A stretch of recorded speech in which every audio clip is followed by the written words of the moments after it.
Hello to everyone and welcome to the third online lecture in our course Demography, Global Migration and Contemporary Cities. In this lecture, we will narrow our lens to two megatrends shaping migration and urban life. These are green and digital transitions, often referred to together as the twin transition. Cities house roughly 60% of the world's population, yet they account for about 75% of global carbon emissions. Urbanization drives emissions in two main ways. First, through the expansion of concrete-built environments, as cement production is extremely energy intensive, and second, through the energy required to heat and cool a largely inefficient housing stock. Yet, over the longer run, cities can also be part of the solution for reducing carbon emissions. Compact urban form and lifestyles, deep energy retrofits of the housing, and shorter everyday trips can help to reduce emissions. Many of the most consequential changes, especially lifestyle shifts, are tightly linked to another megatrend, the digital transition, which reshapes how we use urban space by changing housing needs and choices, as well as everyday mobility patterns. These are the themes we will explore today. By the end of the lecture, you should be able to explain how the twin transition reshapes cities and housing, and to recognize why these impacts are uneven across groups and places.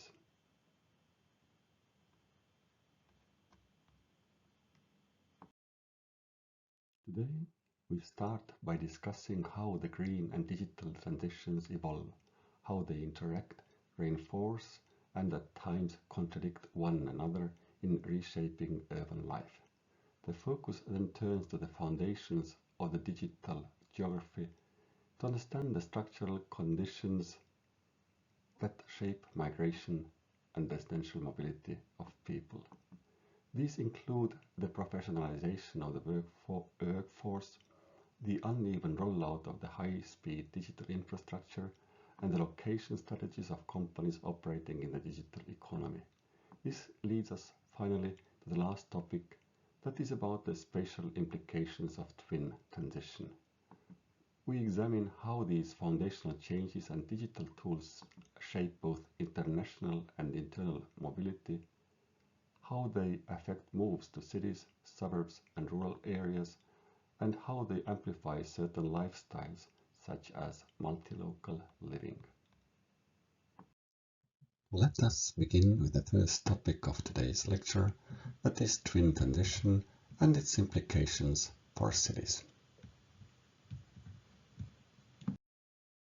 Urban changes are profoundly affected by the twin transition.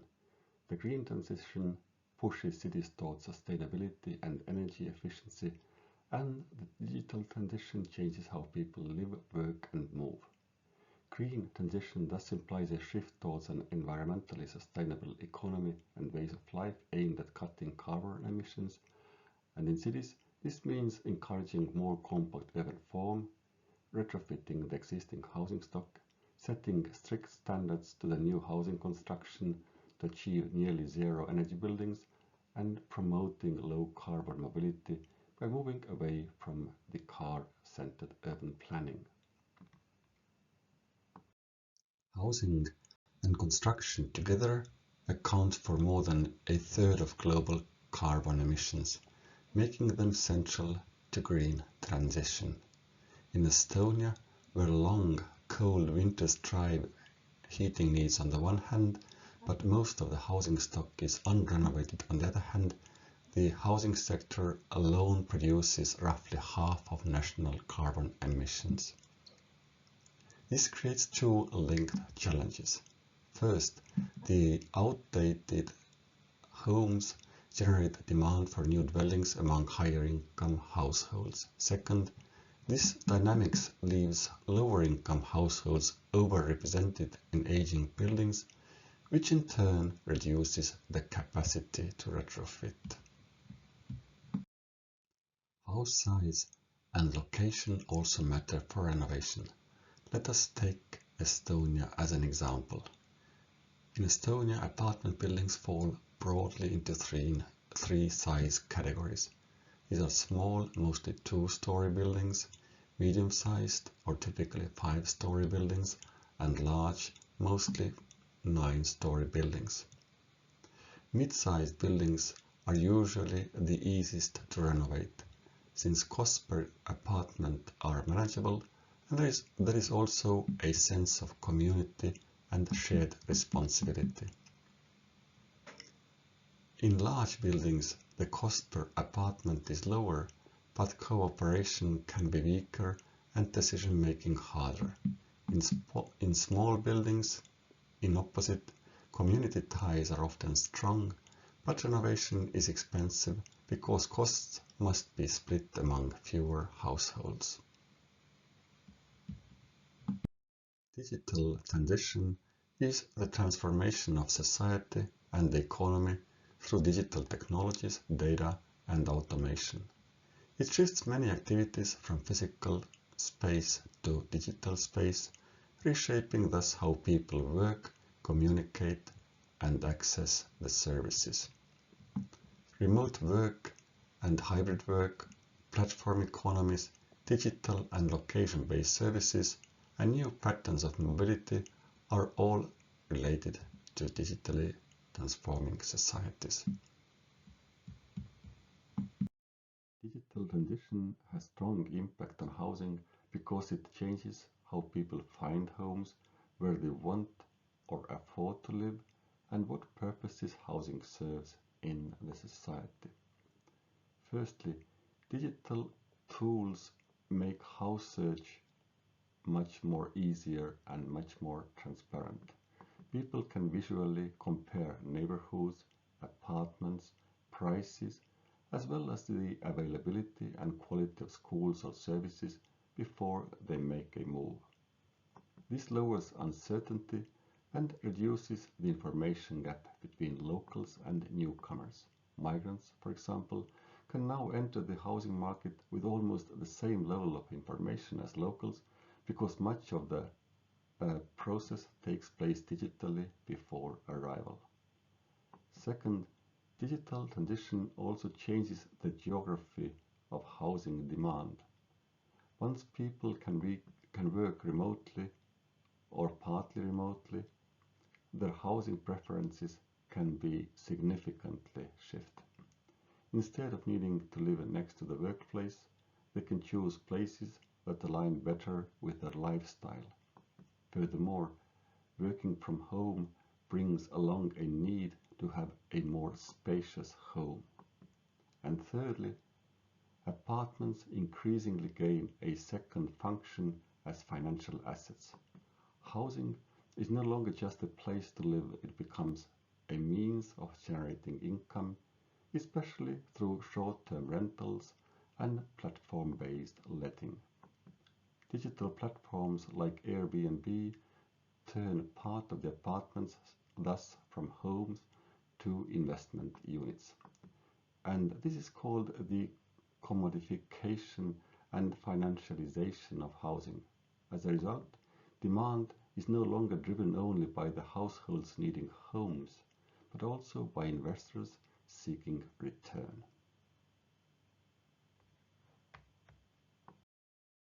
Twin transition further highlights that these two transformations increasingly unfold in parallel and often interact and reinforce one another. For example, digital technologies can accelerate the green transition by reducing commuting by enabling telework. At the same time, retrofitting of the houses no longer means only insulation. It increasingly means installing digital heating controls, smart meters, monitoring technologies, and automated ventilation systems. These transformations also reshape cities. Digitalization can expand opportunities by increasing flexibility in where people live and work, yet it can also add new layers of inequality. Terms such as green gentrification and energy gentrification highlight that the outcomes of twin transition can be highly exclusionary. Furthermore, we can even argue that inequality is one of the key reasons why the green transition moves on so slowly. National policies target carbon reduction, but decisions rest with people. And our study within the Center of Excellence in Energy Efficiency shows that climate goals rank among the least important in the retrofit decisions of people. Many even do not consider them at all. What people actually value are the cost, reliability, comfort, and many other factors. The lesson is thus straightforward. If top-down policy pushes retrofitting primarily as a climate objective, it risks provoking resistance rather than action, as it happened also with vaccines and mobility restrictions during the COVID pandemic. To accelerate innovation, climate aims must therefore be paired with bottom-up understanding of what people value so that green transition becomes a desired choice, not an imposed obligation. Let us now turn to the factors that shape digital geography. Firstly, digital infrastructure is the backbone of digital geography. Without access to fast and reliable internet, participation in the digital economy and society is not possible. And digital infrastructure tends to amplify existing spatial differences rather than reducing them. As the map shows, broadband coverage in Estonia is uneven and closely follows population distribution. Where people are concentrated, market demand is stronger as well, and telecom companies therefore focus their investments there, shown as green areas on the map. As a result, major cities and their surrounding suburban commuter zones are best equipped with fast and reliable internet. State-supported network developments, shown as violet areas, try to play a corrective role.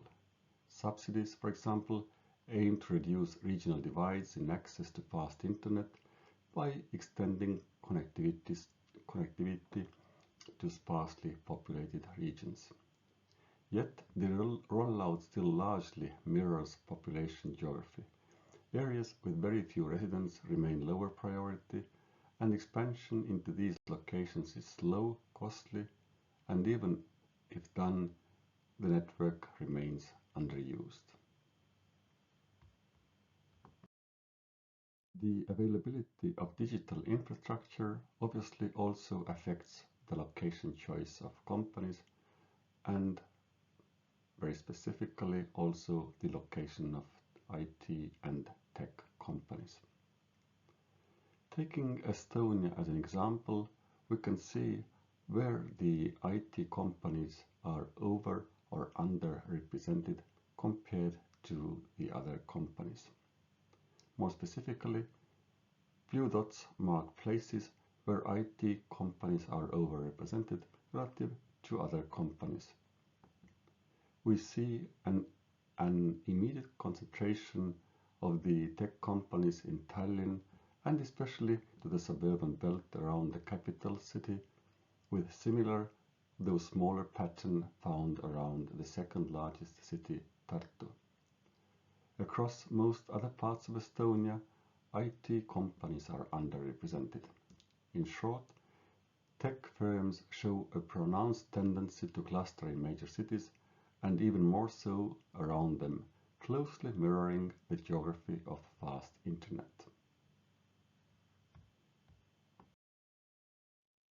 The effects of digital transition has another layer in cities where the term urban doom loop has been introduced to characterize how remote work drives rising office vacancies, with older office buildings especially being at risk. In US, for example, office vacancies increased to roughly 20% by the year 2025. In Estonia, high vacancies are also very common in the older office buildings. The consequences of emptying extend beyond the offices themselves. As fewer people come to work, street-level life suffers as well, since cafes, small shops, sports clubs, and local services lose customers. One solution to emptying office buildings is their conversion to residential use. A well-known example is a 25 Water Street in New York City, also known as 4 New York Plaza. Built in 1969, the building saw rising vacancy after the coronavirus pandemic and was subsequently redesigned for housing.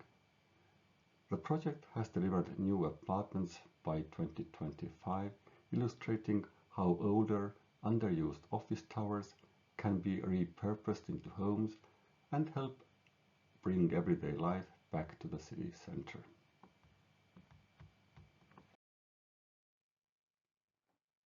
As the digital transition accelerates, both the labor markets, social structures, and residential preferences change as well.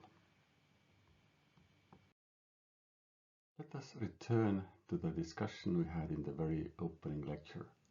Namely, in her book The Global City, based on London, New York, and Tokyo, Saskia Sassen introduced the idea of social polarization. It means that global cities attract talent, the highly skilled professional class grows, and this in turn generates demand for many services staffed by low-wage workers.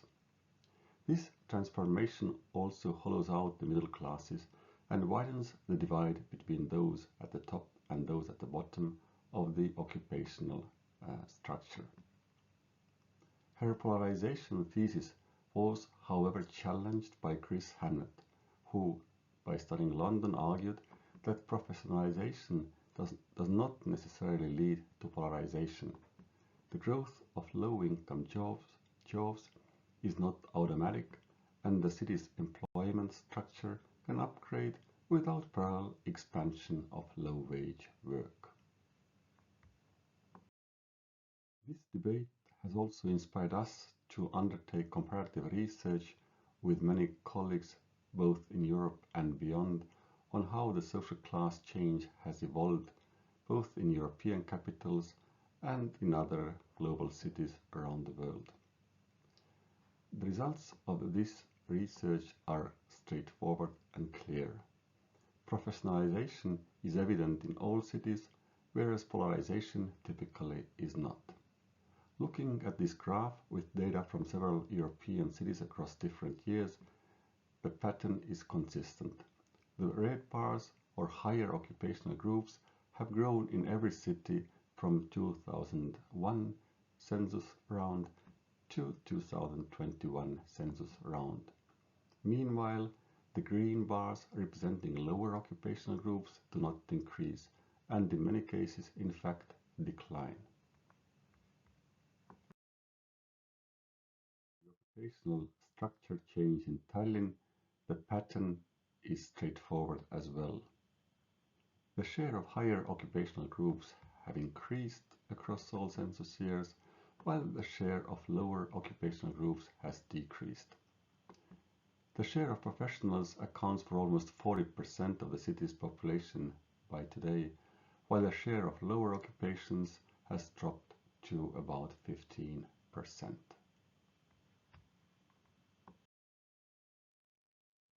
Digital transition plays an important role in this process of professionalization.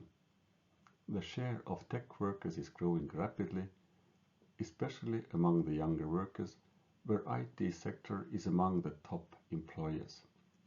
Furthermore, the salary levels in the IT sector are significantly higher compared to most other sectors. Which means that not only is the social structure of the cities professionalizing, but the number of people earning high incomes is growing rapidly, as well.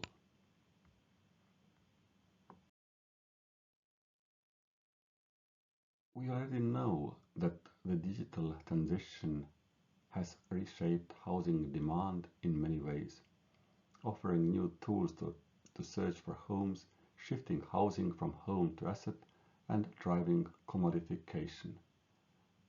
As a final layer, rising housing demand, especially at the upper end, is strongly influenced by the rapid professionalization of cities, fueled by the growth of the tech workforce. The residential choices are especially flexible. They earn highest incomes compared to all other occupational groups, and they can also work remotely, which expands their potential housing consideration set and makes it much more flexible compared to any other occupational group. However, there is an additional element to consider, namely, tech workers are relatively young and much younger compared to the general workforce, which raises the question whether their housing choices are driven more by the life course stage or by preferences. Looking at the age profile of the tech workers in Estonia, we see that in the 2011 census, indeed, they were mainly in the late 20s and early 30s. However, by the time of 2021 census, the share of ICT workers in family ages has also increased. This profile suggests that based on the life course stages, tech workers are inclined towards urban and increasingly also towards suburban living. Let us now turn to the spatial implications of twin transition more specifically. One of the most debated spatial effects of digital transition is the rapid growth of short-term rental platforms as the number of various short-term residents increases in cities as well, including tourists, digital nomads, and many other groups. Data from European countries clearly shows that the rapid expansion of short-term rental market is taking place over the recent years. There is also a clear geography in this phenomenon. Short-term rentals are most widespread in Central Europe, as well as in coastal and southern regions, where tourism demand is especially strong. There are both similarities and differences across cities. The differences stem mainly from how the platforms operate locally, whether landlords rent entire apartments or only private rooms within an occupied dwelling. For example, in Tokyo, it is most common to rent full apartments rather than single rooms. This strategy places additional pressure on the urban housing market. Similarities are evident in the intra-urban geography of short-term rentals, as central city districts tend to be most affected. Tokyo's map illustrates this clearly, and the same pattern appears in many other cities.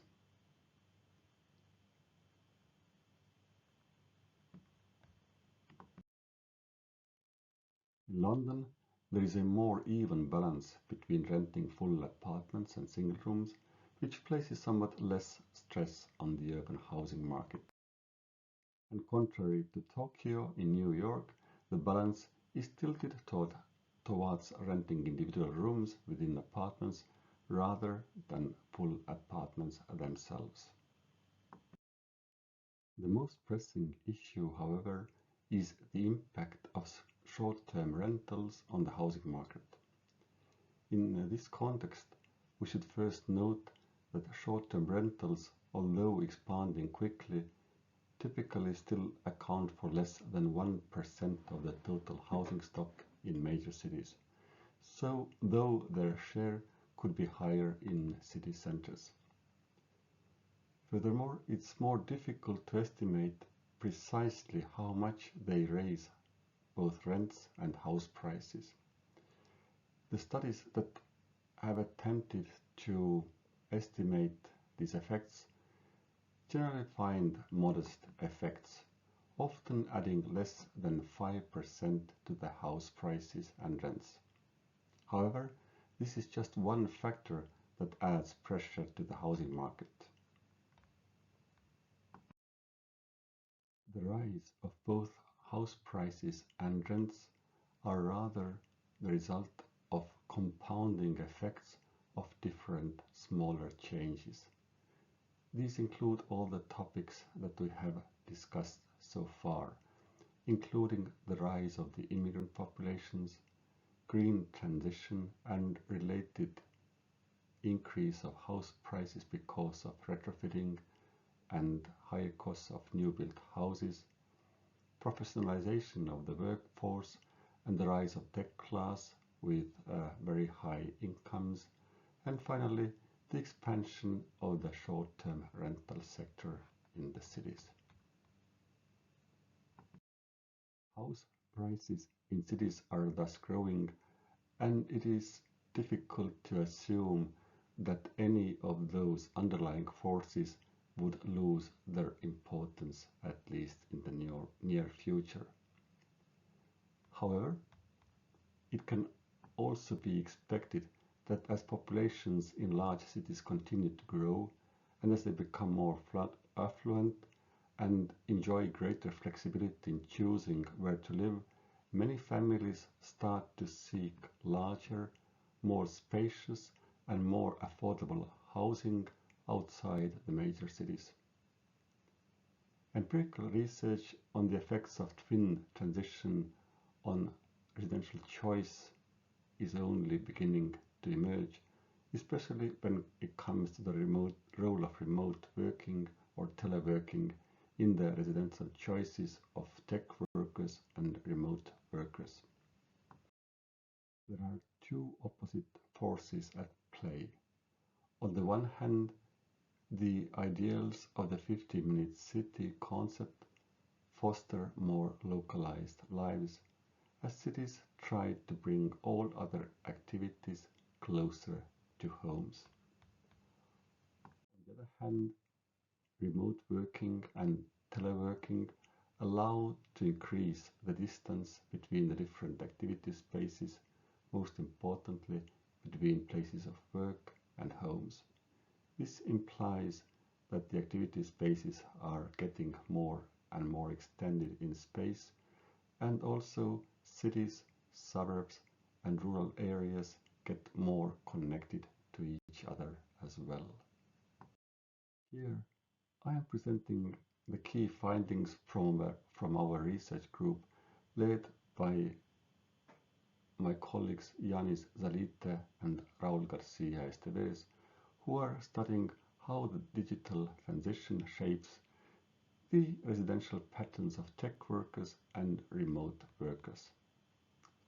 The map showing here is about tech workers and whether they are over or underrepresented relative to other workers in different parts of the country. And what we see is a very clear geography, as tech workers are clustering to the big cities and especially to their suburban commuter zones.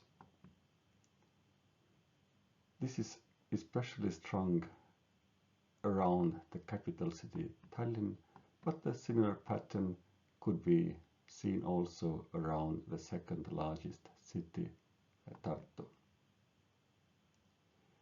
It also could be said that the suburbanization of the tech workers outpaces the intensity of suburbanization of the tech sector jobs. Although it is often anticipated that the digital transition will also favor rural areas or even bring along rural gentrification, we do not see that trend in Estonia. One likely reason could be the age structure of the tech workers that is skewed towards younger and family ages, and maybe it simply takes more time when the tendencies towards counter-urbanization and rural gentrification will become more evident. A very similar pattern appears among remote workers or teleworkers, regardless of whether they work in the tech sector or in the non-tech sector. Tallinn, the capital, is losing both people who can work from home and those who cannot, while the suburbs around the capital city are the biggest winners of both groups, and especially when it comes to the group of teleworkers. We also see more moves to regional towns and their surrounding suburbs, especially among the teleworkers. Taken together, rural areas clearly lose teleworkers, and our research does not show any clear dispersion of tech workers to the countryside. There are only minor exceptions in a few attractive coastal areas which draw small numbers of people who can work from home. What is interesting, though, that there is an additional layer of findings from our study, and these findings show that the likelihood of moving to the countryside is significantly higher when both adult household members are teleworking. Migration is a family-level decision, and if only one adult is able to work from home, it remains difficult for the whole family to relocate further away from cities, and this makes suburbs more attractive. Moves to more distant locations and to the countryside become more feasible only when both partners are freed from daily commuting constraints and both can work from home. Despite little evidence of large-scale moves to rural areas, the countryside is clearly changing, most notably through the rise of multi-local living arrangements.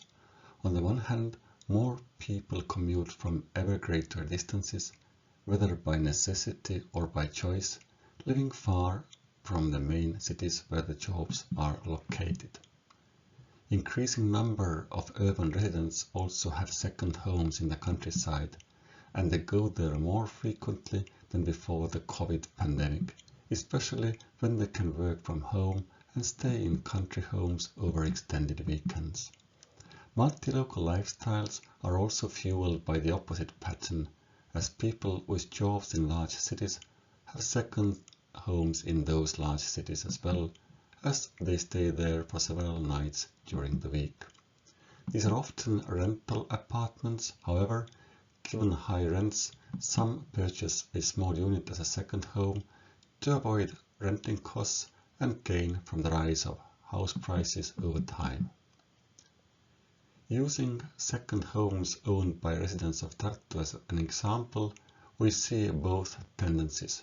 Second homes cluster in the municipalities surrounding Tartu, while many more are concentrated in other major Estonian cities, most notably to Tallinn, but also to Narva and Pärnu.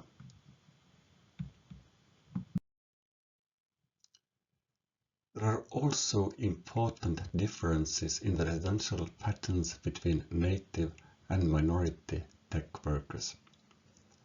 As Estonian case shows, native tech workers are more geographically dispersed and more often live outside the major capital city regions, whereas minority tech workers are highly concentrated in the capital city and its surroundings.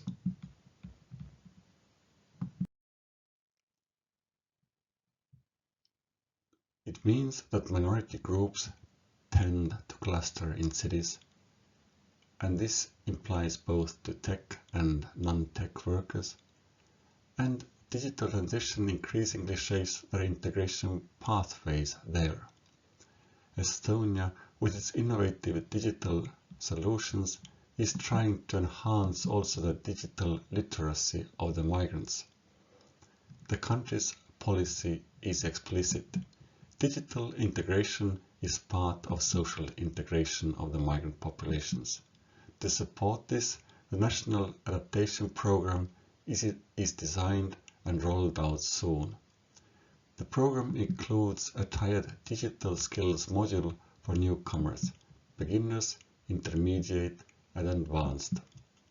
This latter approach raises baseline literacy and enables progression to more advanced use of state-provided digital tools and services that support newcomers and provide them individualized integration pathways. In Tartu, a dedicated welcome center for newcomers provides a full set of digital tools to support migrant integration. The service covers the entire adaptation journey, from handling documents and navigating bureaucratic procedures to searching for housing and accessing everyday services, helping newcomers settle smoothly and integrate seamlessly into the city's life. To conclude, today's lecture explored how the twin transition, the simultaneous digital and green transitions, are reshaping cities and housing systems. We examined how both transitions interact with long-standing urban dynamics by focusing on housing, migration, and residential mobility. The green transition requires upgrading and retrofitting the existing housing stock and enforcing stricter construction standards, which raises costs and reinforces price pressure in already high and tight urban markets. The effect of the digital transition is more complex. On the one hand, it increases flexibility in where people live and work and encourages multi-local living arrangements. On the other hand, it fuels the rise of platform-based short-term rentals which, although small in scale, add pressures to the urban housing markets, especially when combined with other factors such as immigration, professionalization of the workforce, and so on. Suburban areas tend to be the biggest winners of the digital transition, attracting both digital infrastructure, jobs, including tech and ICT companies, and tech and ICT workers. This may, however, partly reflect the life course dynamics of the tech workers who are overrepresented in the family-forming ages compared with the general workforce.